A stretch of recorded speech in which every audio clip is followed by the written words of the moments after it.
Hey everybody, I got a new show for you called I Confess with Travis.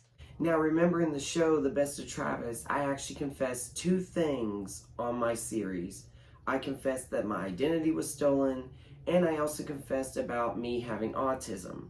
This is actually a podcast where you guys get to confess your stories on my podcast. Now, think of this podcast as where you can basically talk about anything that you have in mind. Like, for example, maybe you can talk about your first time coming out of the closet, or might have a dirty little secret you want to confess about. But don't think of this podcast as where you're basically confessing that you're in court and you're basically confessing about that you were guilty or not, or you went to church and confessed that you were sin. Don't think of it as that way.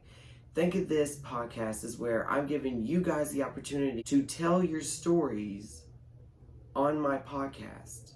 I'm waiting for you guys to text me. I will send you guys a Zoom link, and you guys can actually talk to me on Zoom, and you can basically confess all the stories you want to confess about.